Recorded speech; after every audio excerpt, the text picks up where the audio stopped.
it's really hard to be constructive and critical, and further to actually make those ideas accessible, convince people sort of outside of your own little bubble. Like we, don't want to commit that thing that we're all critical of sort of just reinforcing our own little intellectual bubbles. And so sort of the question that's on my mind and I would ask of the network is, like, how do we do this? How do we reach out of the network? And when I say this is something that came up in my own work, I'm thinking about like releasing the Happy Valley event to the general public, which was a thing that we thought pretty hard about and put a good amount of effort into the question of like how do you make this project, how do you represent this project to a community outside of the just experimental music community, people who already like strange music, and make the ideas accessible and even the aesthetics accessible. So that was my sort of endeavor in that way. It had interesting, mixed and weird results, which I'm not going to now. But yeah, that's my question for the room is. I had a very similar revelation, but I think rather than outside the network, it was more within the network. Mm-hmm. And there was such a diversity of practices and experiences and different ways of thinking about humanizing algorithmic listening that we were all coming from, and we were all trying to make everybody else understand that perspective. And I feel like I came away with it of all these other perspectives that informed my own practice. And I'll continue to do what I do, but with this informed knowledge of the connections that exist already, other ways of explaining those things to people outside the network, but also within the network. And, it was just very, very informative to have all of those different perspectives in one place.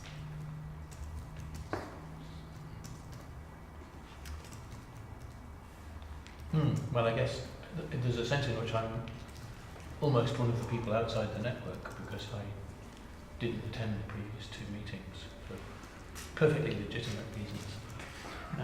So I think I also feel, having only had the input from this particular meeting,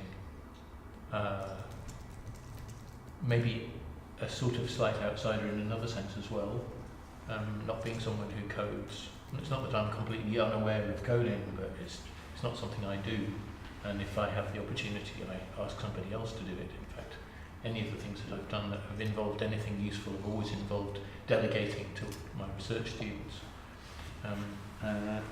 And so I guess I have one or two kind of observations as a sort of naive semi-outsider. Some of them are probably very obvious things that have been addressed before. So I find the whole notion of machine listening as a defined area kind of intriguing and slightly counterintuitive, because I did a little bit of research during the first thing today, because that was really sort of outside my comfort zone, on machine looking and machine seeing, and all of the same kind of algorithmic questions came up, and there didn't seem to be any difference. And of course then the thing is that we're working often with a very extended sense of the notion of listening, and some of that is pretty multimodal and some of it is effectively seeing, and a lot of the stuff we're doing is to do with visualizing the audible, which is already a kind of paradoxical thing to be doing in some senses. So I wondered, so my first naive question was, to what extent is the world of machine listening linked into, in a kind of conscious way, other kinds of machine learning and particularly machine seeing, machine looking? I don't know whether that's a conversation that people have had. I know it's something that Atrice thinks about a lot, and the answer is yes, almost to the point where he wrote in his biog, my main academic contributions have been through doing machine listening from an acoustic perspective. And I said, do you really mean that? Is that a bit lost in translation? He said, no, all of my colleagues, they do machine learning. They just look at the data. They don't think about the fact that it's sound. So in fact, yeah, it almost in some cases it's almost like it all just merges, and it's just machine learning, and it happened to be that your initial data was sound, and after that no one even contemplates the fact that it was. That leads quite nicely into my second observation, which I guess is to do with another naivety in a sense, which I'm assuming that there's some kind of overlap between listening and musicking. You know, that some of the goals of some of the people around the table have something to do with music, rather than necessarily big data, big audio data analysis. Not that the two preclude each other in any way, but and then my observation would be of the things that I've seen again. There's a lot of concern with sort of long-term spectral things, and it seems to me that like the first thing that I teach my first-year composition students is the most important thing in music is knowing when. It's about timing. It's about very, very tiny, precise timing things. And I guess just as a provocation and maybe to start a conversation, I'd ask people here to try and explain to me why there's so much stuff about this stuff and so little stuff about this stuff in my immediate sort of understanding of what's going on. Or am I just misunderstanding, or is this a misrepresentation of what's gone on over the 3 meetings? I've had the same thought. You have? All right, okay. And I also agree that the first thing I teach is, you know, the simplest possible instrument you could have is on-off, Yeah. and the timing is the only thing, actually. And the next one is maybe volume, and the third one is what is the actual song, you know. Yeah. So with just on-off, we can have a duet or whatever, you know. And yeah, I agree. Look, I mean, to put it another way, lots of things here have been about analysing and laying out corpuses of possibility in a manner that's somehow comprehensible and that enables us to find something quickly. But often it's about the quality of the thing, and in musical contexts, often the quality of the thing is secondary to the when. And the thing becomes contextualized as appropriate or otherwise by the precise moment at which it happens. You know, if you're playing jazz, there's a way of sounding like a jazz pianist, and then there's that whole book, you know, The Way of the Hand, about trying to sound like a jazz pianist and knowing that you don't, and trying to figure out what it is about what you do as an accomplished but non-jazz pianist to make your jazz turn into jazz, and it's all about millisecond stuff and slight changes of weighting and touch, and I'm kind of, those are the things that I'm intrigued by getting generalised out through large views of whether it's corpuses or spectra or masses of data or whatever. But I guess we haven't, but we've been looking at that. It's been more about what are the ways how can we listen in new ways with this kind of automated listening, if you like. And one of those things is to take in more data than we could have. And we haven't really, none of us are doing projects where we're doing real-time machine listening for musical purposes in that sense. The discussion about turntaking yesterday touches upon that. Yeah.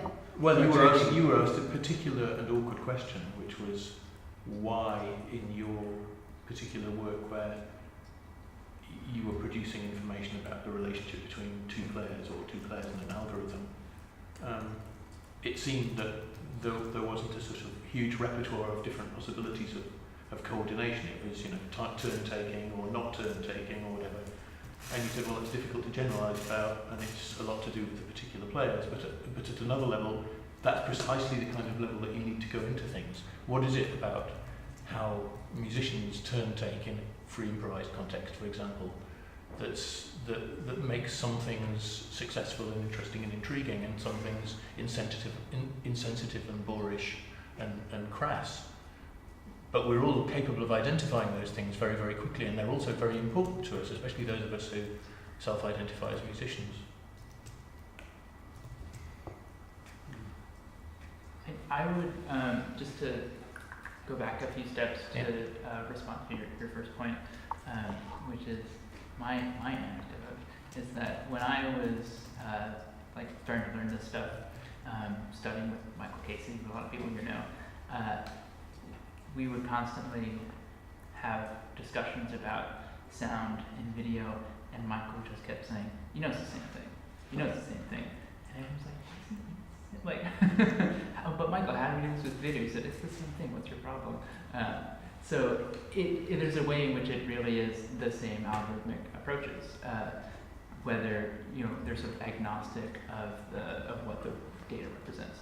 But the thing that I think is important about that is this has not always been the case. I would argue that earlier approaches to machine listening, specifically computational auditory scene analysis approaches, were more specifically considered phenomena specific to sound and music. And so I think it's important to acknowledge sort of historical context and specifically the contingency of how we think about things.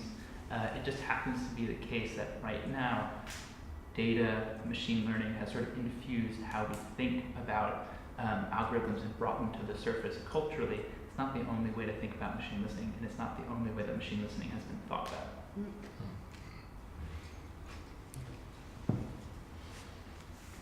Yeah, and certainly in the first workshop, I didn't attend the second one, but in the first workshop there was, a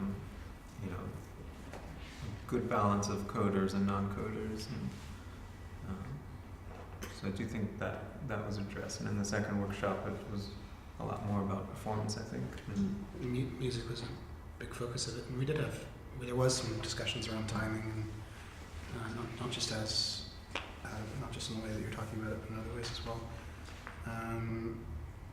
And yeah, I mean, Trellis was focusing on that as the DOST.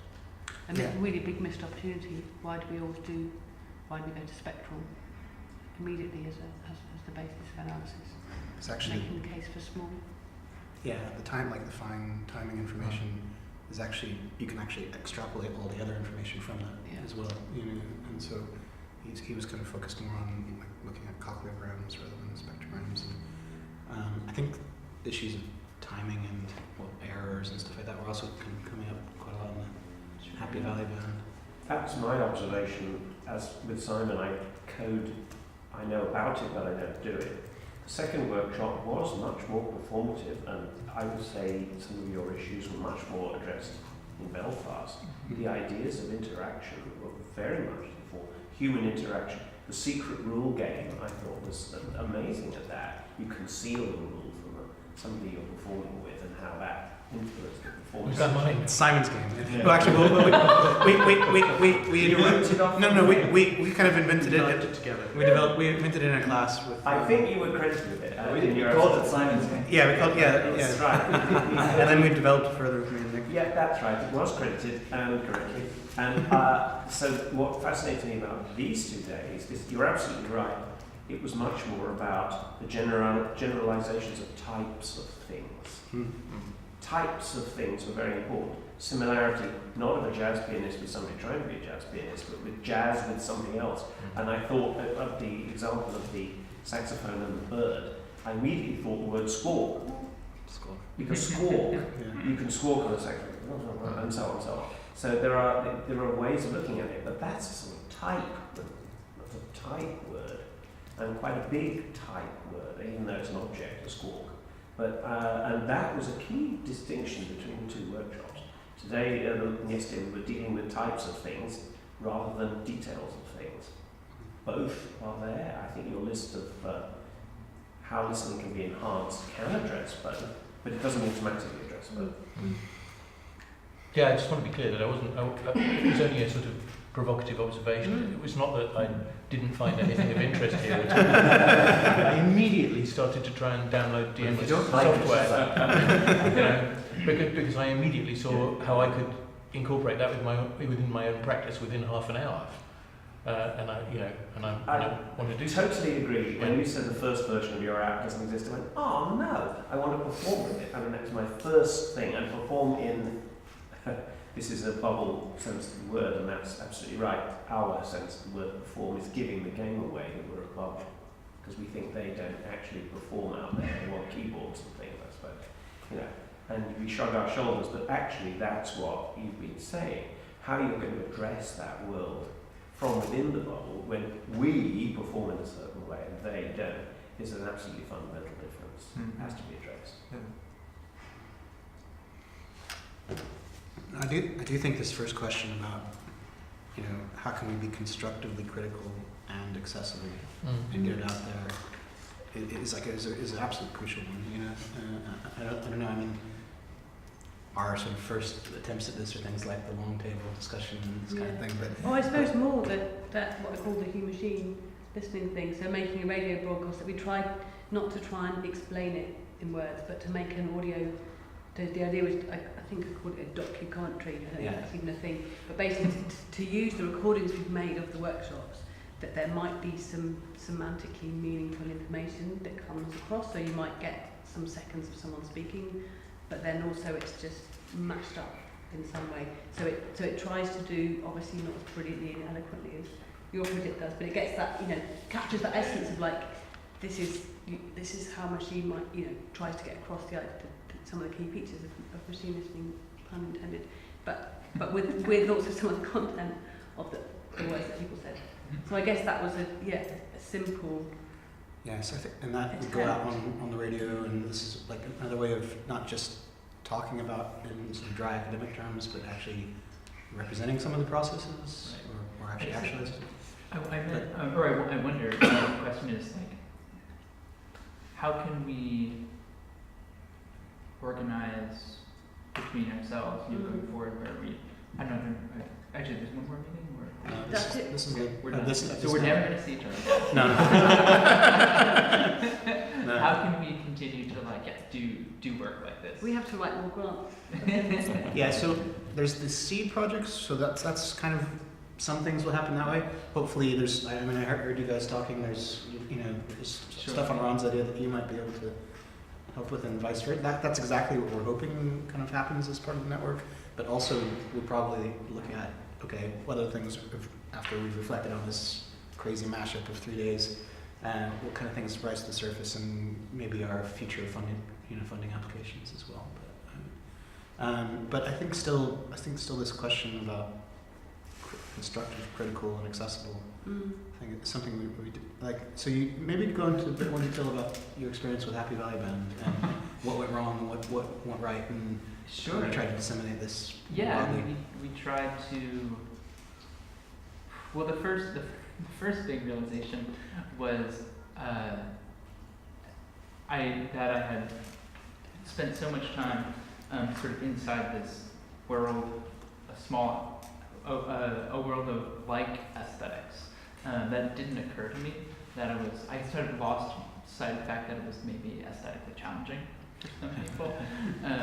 And then people started listening to like, what in the, and I was like, oh, that's right, that sounds kind of weird. And so the question was like, well, how do we make this accessible? How do we communicate what's going on? And we kind of went through great lengths to try to figure that out, and we ended up publishing a little book with it, and publishing articles online in a few different kinds of places in order to communicate stuff. And yeah, I mean, it went okay.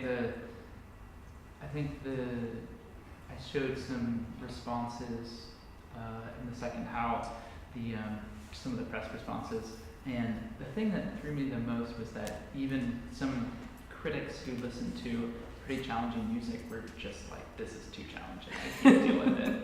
And so like, this is intellectually fascinating, but I can't listen to the music. And actually, I feel like that is the perfect response to the project. That makes sense. And I just took it for granted, coming from sort of an experimental music tradition, that I don't take responsibility for what music sounds like. I mean, I don't know, maybe that's even radical for some people here, but I was kind of hands off. I made no claims about what the music was going to sound like. I just implemented a process.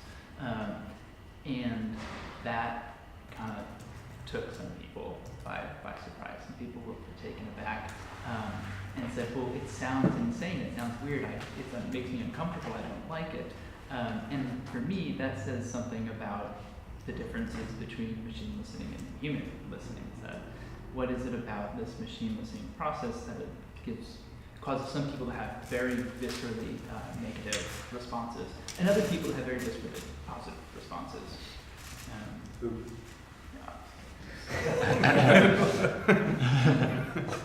Yeah, I put it on last night at the end of night. I just partially because I love it aesthetically, actually, but also because I'm aware that it gets people to leave. So I was trying to clear the pub, and actually, a woman, a slightly intoxicated woman who wasn't there for the event, but I think overheard some of it, went over to my laptop and actually stopped it because she thought, "Oh, I think that sounded like two tracks were playing at the same time," and I was just trying to stop one of them. And just stopped the whole thing. And then I was like, "What is it?" And I said, "Oh, well, this is kind of how machines hear this song by Madonna." And she's like, "Oh, okay, yeah." And so actually, I think it does speak on some level. I don't know how much she actually was understanding that at the time. She was fairly drunk, but. And so I think that's one thing that an art project can do. It can bring awareness to an issue, right? And it can present that issue to people's experience, right? About experiencing the algorithms more viscerally. But also, not everyone in the room, practices an art practitioner. People here are humanities and sciences, and so I think that, what other ways can we also kind of outreach with these ideas? Is there an outreach component to the project that you're running, the Algorithms That Matter? Or how do you see that kind of? Maybe outreach is the wrong word, but. It has to be somewhere in the application because it's important. You have to say what I mean, it's, how do you make impact and how do you impact is I think we withdraw really to a position that we do the typical things you do when you do art and science. You publish papers, you do conferences, exhibitions, and this, but we didn't actually want to burden ourselves with kind of translational layer because that was not actually what we wanted to do. So again, my personal position is that for me it's important that I think this idea of the seeds is that's a very good metaphor to say that what we do. I mean, I try to do what I do the best I can, and I'm interested to kind of connect to a few other dots, and if I see that other people kind of understand what I'm doing, then this is kind of for me a very important point, not as much as this abstract concept of a general public, for example, which when you make a sound installation exhibition, how many people go? We don't know. It's very few people that expose themselves to this, and I don't think that will change so easily, but I prefer to try to get those that are already kind of open.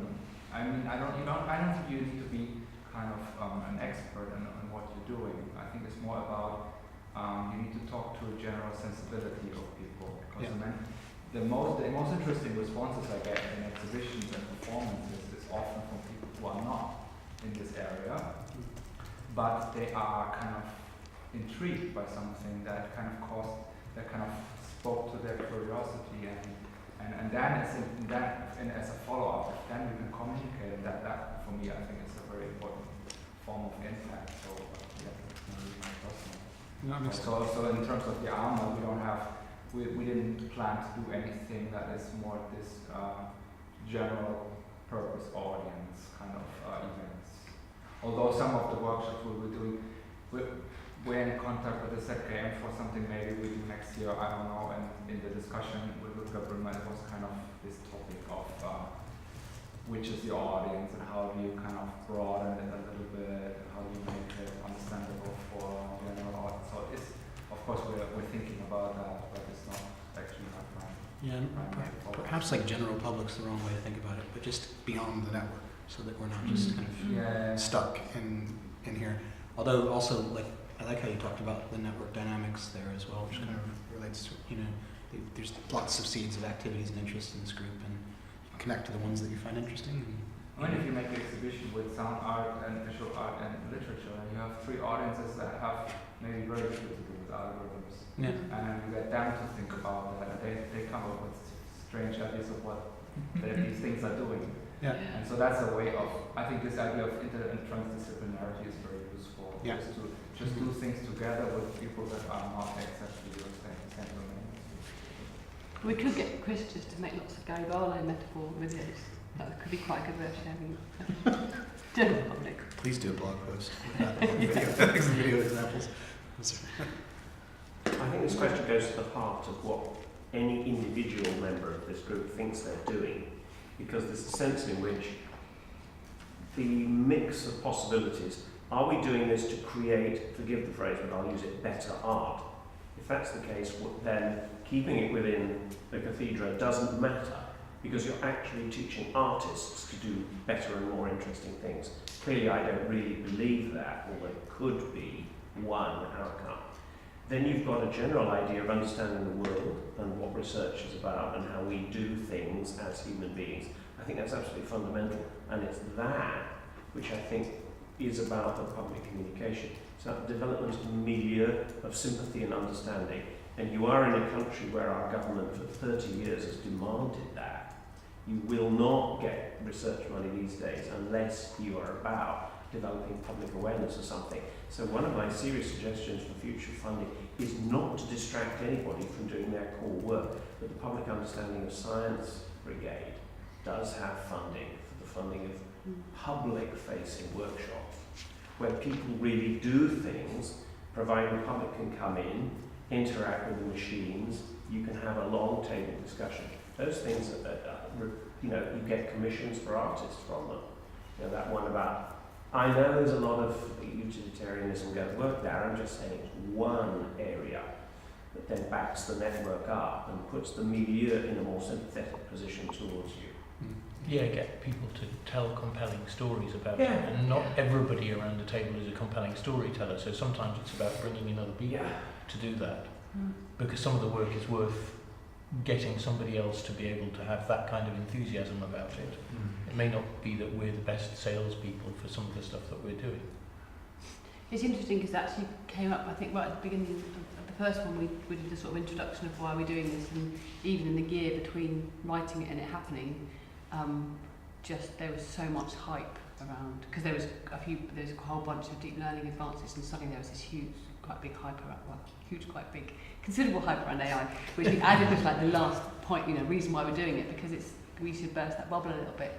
And it was interesting, I'd got in touch with Bob Sturm about coming, and he had heard about this almost the same day, and there was a panel, I think he got in touch, there was a panel on Monday with the Computer Simulation of Musical Creativity conference that he invited me to, which was exactly on this, of like, I think it was called Deep Learning's Made Music, so what next?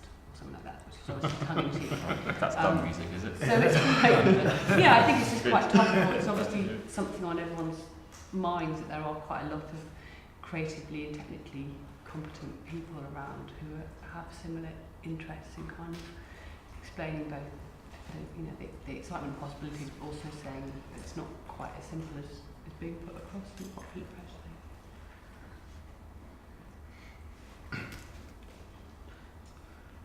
Which is to say, not a bad idea. So what are the presiding narratives when it comes to machine listening outside of this network? We sort of got a bit of that at the long table yesterday, but I wonder if we could summarize what those are and how we would imagine that narrative shifting with more public outreach experiments. There's definitely stuff around surveillance. Surveillance is the big one. Efficiency. Again, these things are ones that I think are less interesting, personally. We're talking about this just there, Rick. It's more the possibility of hearing, listening differently, rather than more efficiently. That is actually potentially meaningful. I think your kind of suggestion about empathy, and that was brilliant. I mean, although we were talking about this afterwards, that's already what advertisers are doing in a horrible way. Right. But Yes, like, but- how can we rescue that? For precisely that reason, we have a responsibility to take it back over. I Yeah. mean, But we don't control those networks. I mean, you could currently right now go on Facebook and buy an advertising pool of people that maybe don't understand algorithmic listening and serve them ads that would potentially direct them towards algorithmic listening, but it's, you know, Yeah, there's other channels and other ways that yeah. we maybe need to explore. But no, what else? So there's a few things there. maybe not all of them are musical either. My first response when you were demonstrating cat art, because of the examples that you used, I was thinking of kind of contemporary literary modes that might come out of an engagement with, because you used voice samples, and I'm in touch with a bunch of people who do experimental stuff with language, and it seemed to me that was a way that could point very easily, and that's a totally different audience from the music audience, and one that also has much less problem getting funded. Yes, I thought poetry on several occasions Yeah. in the last 48 hours. I also thought that was a beautiful, beautiful presentation, sort of underplayed. Yeah. As soon as I started playing with it and figuring out how you could effectively reconfigure the interface just by choosing different parameters, I'm hooked. Yeah, just to add to the list, I think diversity is probably another big issue and comes up when talking about the Silicon Valley kind of perspective on the tools that we use. Primarily 25 to 35 white males. How does that shape the tools that might dictate? For instance, the black woman being described as an ape by a Facebook face recognition algorithm, or I forget what the use case of that was, but that's a terrible use case, and it probably stems from not having enough diversity in that sector and actually using those algorithms and developing them. So in machine listening, can we imagine what would that metaphor?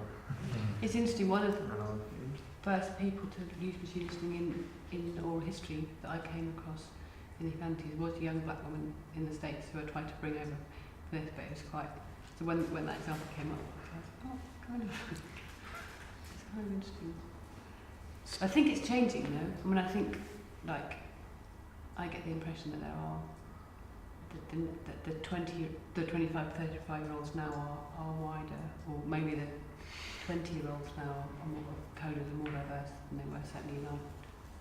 But not necessarily the ones employed in Silicon Valley and the culture that surrounds that. It doesn't seem like that's getting any better. I mean, related to this as well as, I think a lot of algorithms already kind of operate to reify existing injustices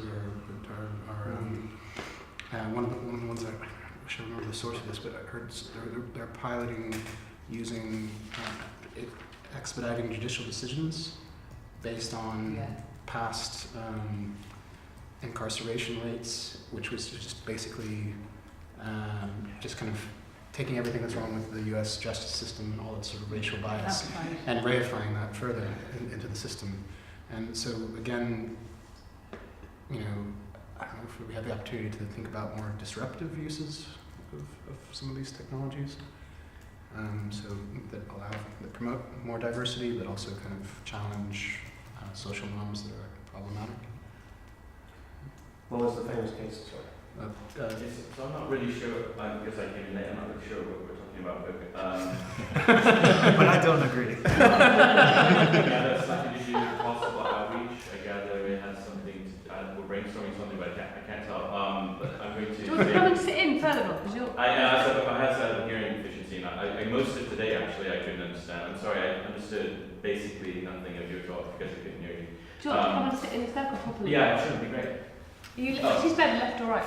I'm deaf in my right ear, but I have a hearing assistance device in my right ear right now, which should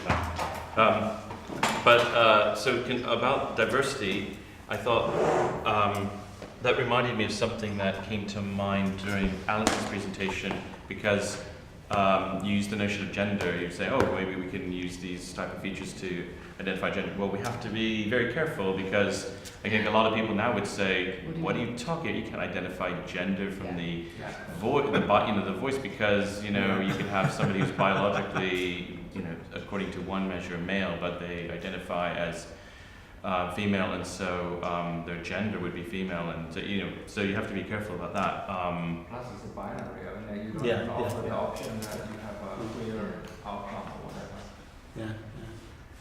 That's a very Confidence level in the output.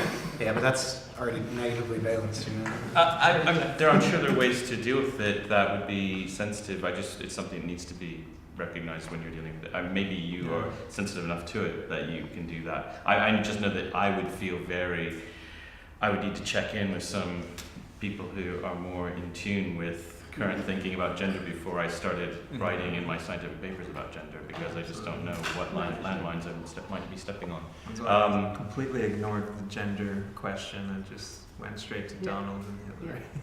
Right, yeah. It was. I mean, it was sort of based on a recent social science paper, right? And that doesn't. No, I'm sure you are much and more. I'm going to go into a blog. And You're much more sophisticated. But I gathered were we looking for possibilities that there might be outreach outcomes from the network? You missed at the beginning of the session. We just had David, Parag, and Simon have some reflections on the workshop so far. Okay. This one in particular, and it's just some sort of key observations, and those are the basis for discussions that we carried on.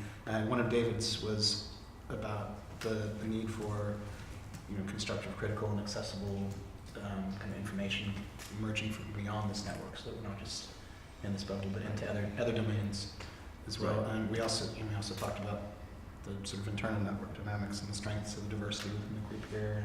And Simon also brought up some stuff particularly related to machine listening and its relationship to machine vision or seeing, and is there a distinction? Yeah. Talked about historically there was more of one, but less so now, and also about timing, I think, as well. But these are just kind of, it's a free-flowing input. And we just basically got on to what do we think are the public narratives, and what might we want them to be? That's So- where we were right now. So one idea, I have two ideas that I have found that, and you probably see, it might be annoying to you, but you've probably seen that some people are really excited by robots. And the public, some of the public find that it's a way in to discuss various issues if there's even if it's tangential. But it isn't tangential in the case of the robots so when I use robots for teaching, I use them for teaching school children, not just university, but school children, and also open day situations.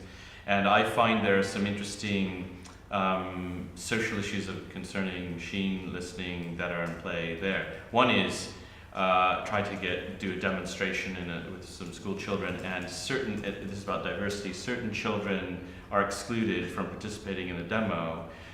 Well, it turns out to work for me because I want to make a point about diversity, but they try to do the thing that the other children have done, and the robot doesn't respond because they're too small, they have too high-pitched a voice, or something. It doesn't register as being an input for, so the same reason why my son can't activate Alexa. And which is a good thing. So there's that point about how come just drawing at your attention to you could have robots making that point of somebody decided what would be a good response and who's excluded, whose accents are excluded. So if you have a kind of American accent or kind of standard, whatever that is. English accent, then it's no problem. But if you're from Scotland or you're from Scouser or something, then you might have a problem activating the robot. So those are interesting issues. But the more I guess the academic issue that could be investigated there is, we won't be surprised. Okay. Let me just apply it to machine listening rather than self-listening. But machine listening in general. Wouldn't it be good to have, if we have these devices, whether they're Alexa or whatever, and this is something we could actually do as a demonstration at British Science Festival kind of thing, we could have robots that you interact with them, and it gives you feedback on a computer screen or by playing a sound of what the robot actually hears when it listens to you. So if the robot filters out all these bands and only attends to a signal that corresponds to a location right in front of it, as in the case of my robots, they tend to discard vocal input from they attribute to have sources that are outside this cone, this restricted field, then you play that back and you find out that this person who is trying to activate it from over here, you can't hear it at all. So it gives you some feedback.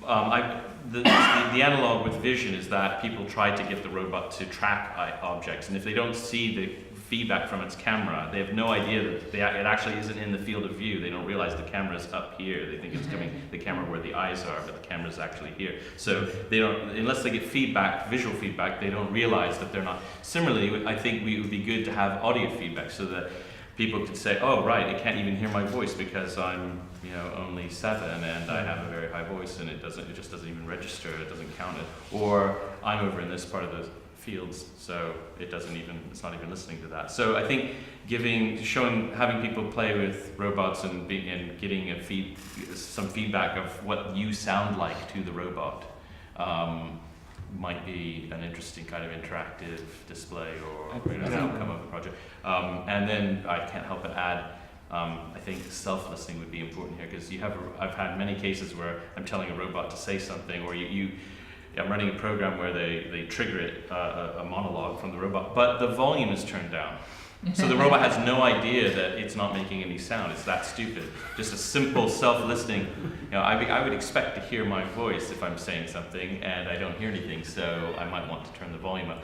No, nothing like that. Completely no sense of self. Children? What's that? In children. Yeah. Full fader. They have no idea. I think it's a reduction problem, because these algorithms are very reductive. They're not complex enough to understand reality, so you have to make these simple classifications. So making the public aware of how they're classified by an algorithm, which might be a shopping algorithm or a competition algorithm, helps them understand how actually their complexities of humans have been reduced to categories which don't really represent humans in any way whatsoever, but represent these states that aren't really us. And that's what drives them, and that's how they work. And that'd be quite a good thing to get across. And that's how your system works, and that's how the robot kind of works. If you could make people aware of how the algorithms are actually seeing them, which isn't them in their full complexity, is perhaps not quite male or not quite female, but into a separate box. Yeah, I think we're talking about transparency, really. It's just what is the algorithm doing, however that might be. And we talked about this last night with the filter bubble of Facebook. Like, what are the choices being made to serve this content? And if that's an outstanding issue, that should be part of the algorithmic design process. We need that to be a criterion in developing these algorithms. But those are important issues. I'm not sure. I mean, that would take some thought about how to make that into a specific proposal for something that people can engage with. But just something I can think of right now that would be an improvement would be, well, one of the robots we have is Pepper, and it has a tablet on its front. So you could actually give visual feedback. You could, like when you use your phone and you do speech recognition, you use Siri or something, it shows you Siri's trace of its estimates of what you're saying, and it changes, it goes back and modifies its guess as to what your previous words were given the future context, the later context.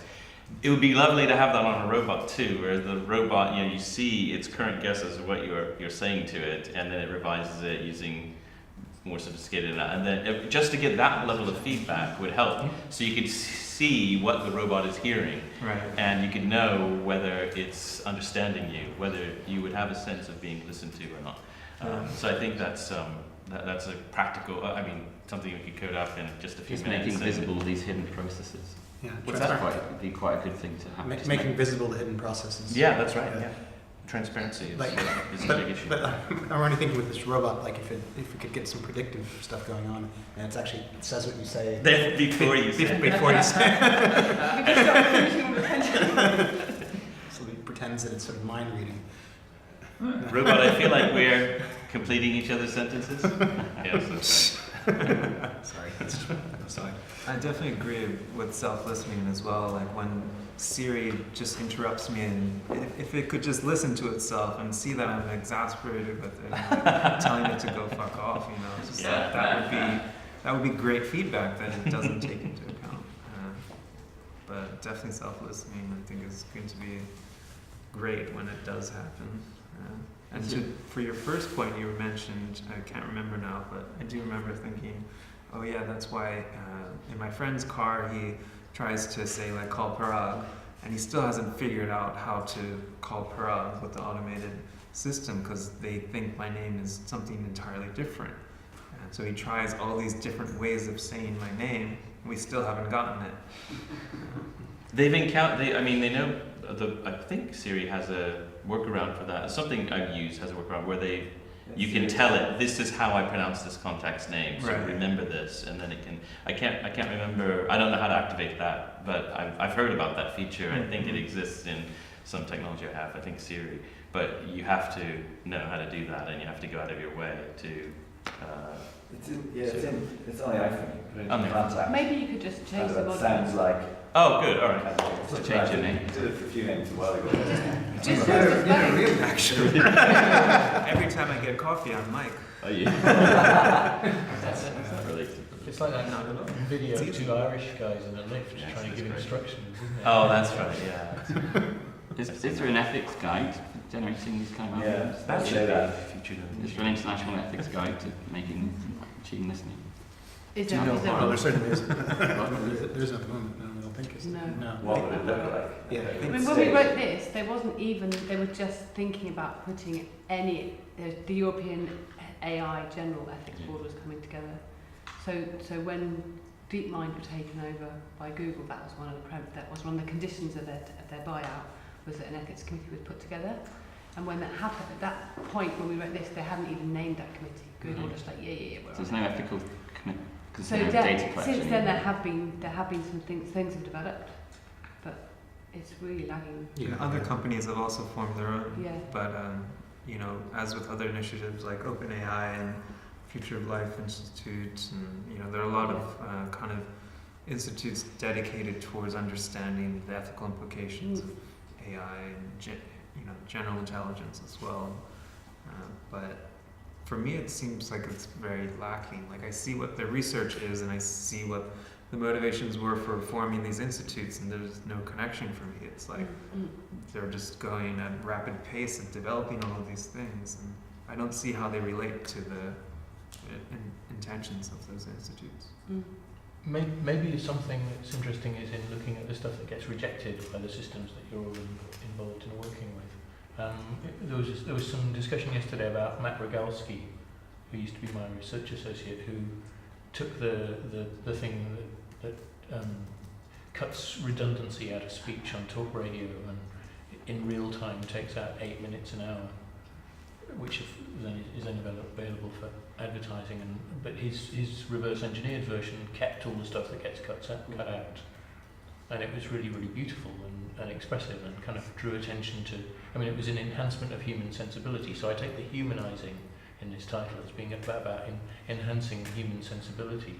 And the thing that I was criticizing in shorthand about the spectral approach was its tendency towards averaging, generalization, whatever. And it seems to me that if what we're about is enhancing empathy, precisely the thing that we're interested in is the things that get thresholded out, the things that happen at the boundaries of activities, the things that are kind of the inverse of the things that you're generalizing and finding interesting and useful and are characterizing as machine listening, potentially.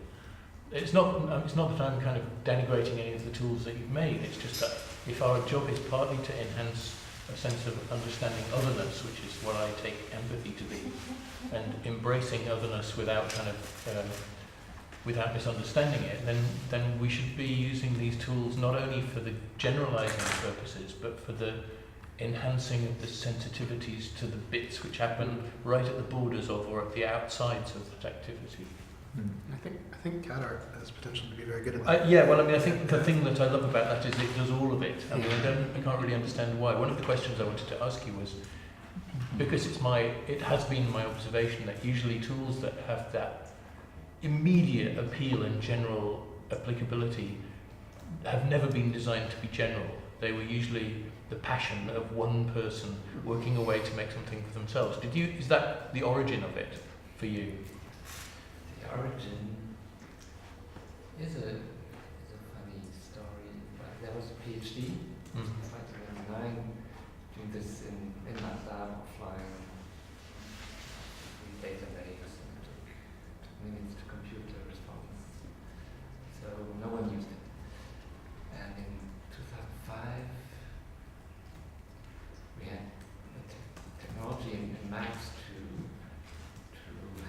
data structures and do cognitive synthesis,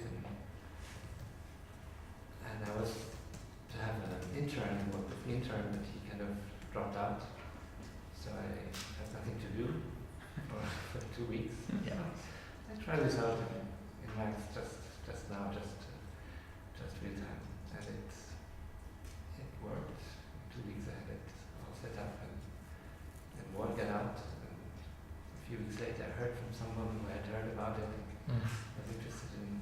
Somehow I knew that suddenly that was something that was really, really much more interesting than my original PhD project. Took off from there.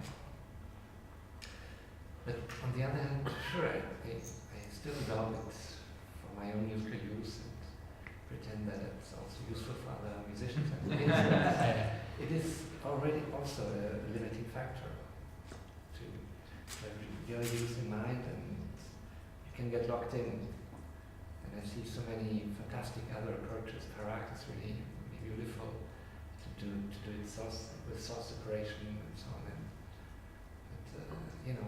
But it is a lock-in situation. So I go very deep in that one direction. But the constraints that you describe as a lock-in are also the result of that little pragmatic story and the particular set of situations that you're in, and that's probably also contributed to the quality of what you have ended up with. But there is no such thing as a universal tool. Yeah, that's what I mean. Every single yeah. tool has those Has the properties, qualities, even the yes. broad spectrum tools, like Yeah. certain programming languages. Well, you talked about this in some of your works. You feel like it's too much a piece in itself.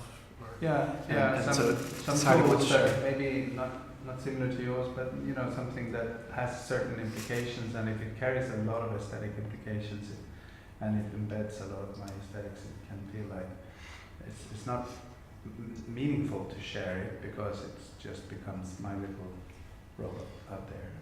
I was thinking about another thing based on what you said about this big data and the averaging, etc. And I mentioned that to someone earlier yesterday. I just I have a paper, it's almost going to press about big data and creativity, and sort of talking about these averaging effects. It's exactly that most of the approaches to big data are about finding the common thing, and big data and creativity is to recreate something that fits the properties of the most common properties, or something that is inside the circle of what already exists, and no one knows. My typical example is if Mozart wrote X piano sonatas, and there are lots of examples of people recreating Mozart style piano sonatas or whatever it is, but all of them will end up inside the circle of the corpus of his existing sonatas. And if you would generate a new one, he would actually, if he would have lived longer and written one more, he would have extended the circle. It ended up actually outside the circle, but no one knows in which direction, and no one dares to guess. So they're always about finding the center of the circle, or end up inside the circle. While and listening, is a bit backwards. It's not generating, but sometimes they're tightly connected. And maybe the most interesting would be to find what is that thing that only happens once in this huge corpus. The specific thing that only happens once, not the most common thing. Or these are the main categories. But okay, these are the main categories. But this is, It's what John Bowers called the grit in the oyster. Or maybe a more what do we call a diachronic approach would be helpful to get the extrapolation you think would be a nice change. So if you have you at this time, this was the oeuvre, what happened next, try to predict that, and then move that along. You have these training samples of given an oeuvre to now, what was the next move, and it turns out to be it was often outside the shell from before, and then hopefully you could take the shell at the time of the end, the ultimate end of the oeuvre as it was at time of death, and then say, now, given how the shell was always violated before, what would be the violation next, or what would be a move that would get? Yeah. So many generative techniques are based exactly on that idea. I mean, sequence prediction and looking at what is the most likely thing that in all the corpus this has happened and then usually this happens, and even if it doesn't happen yet in the little generated sequences so far, it's based on what has happened X times in the main corpus. So it's so hard to step out of that. Another problem with big data and generative creativity or problem solving, etc., is that the solutions are often opaque. That just like in evolutionary processes, you can find something that works, something that solves your problem, but usually the solution itself is not readable or understandable. So you can breed something that's genetically solves a problem, and you can't really understand that genetic representation. You can just look at the phenotype, you can't look at the genotype, for example. That's another problem that I wrote about in that paper. I think some of these problems carry over into this domain, especially since, as you say, the focus is very much on, in some of these, the presented projects on very, very big data sets. On the other hand, I was thinking about your Mozart example, and I was thinking how, viewed from one perspective, you could see the machine listening tendencies as being an exact correlation and continuation of the bad side of music analysis, which, in the musicological sense, which was about trying to kind of find the normative versions of the Mozart. It's absolutely the most pointless discipline there has ever been, is music analysis. I mean, in one sense. Simon, I could see, maybe you don't remember that I actually did exactly this Mozart musicology at the conference in 2001. Yes. So I wrote about it in that paper. So it's an old one, but it's still true. Sorry for repeating. Sorry. Shut up. No, it's great. I think I think that's where we want to leave it for now. Yeah, I think. I guess one important thing is we're quite small, and I purposely didn't bother setting up like a mailing list or anything like that. Although a few people have been in touch, just finding the stuff on the web saying how do you keep in touch. I mean, if people want to keep in touch, is the best way. Just everyone's got each other's emails. Is there anything useful on the website we could do to kind of keep further ideas? I mean, all of you all you seed people will be writing a little blog. Obviously, if anyone else feels moved, you might feel moved, Simon, for example, to write a blog on your reflections of the workshop. You did ask what you're just talking about. Something around what your paper that's coming out. If there's something that you want to reflect on for a blog, it might be very interesting for us as well. Regarding the email list, I mean, could there be a discussion group or forum somewhere? Yeah, it's not as sort of intrusive or spam-like as an email list, but somewhere where you could actually go and sign up and you can choose your own alert frequency or whatever. Yeah. But you can actually write there. I've got a comments Yeah, you can thing comment which on I the blog haven't posts. used Oh, myself. I mean on the website. But there is, I can't remember what it is. I implemented it quite late one day. Is it possible to subscribe to the blog? Yeah. There are Google groups, there are Facebook groups, but there are forums of various kinds. See what kind of adverts we get. Oh, it's just exactly. Sign me up to the Facebook group. Maybe I could. I think I did put an RSS feed in. I don't know if people still use those. What's that now? I never started. But I don't know what the best thing is. I mean, some of these sites, Google groups, there's an MS5 repository. Yeah. On tape. Into a digest, but of course, Yeah. we just talk to each other. Yeah. We could write letters to each You other. could write letters. You could just set up some cans and some string. Some cans and string. Love tunes. Hey. Group Amazon drone delivery. Maybe I'll have a look if there's something I can bung in. It's just a Jekyll blog, so there's nothing fancy, but there's all sorts of inserts for them now. If there's something I can put up. It's not WordPress then. No, I like to stay. Stay well. But yeah, thanks. Thank you, everyone. Thank you for Thank organising. you. Thank you. Yeah.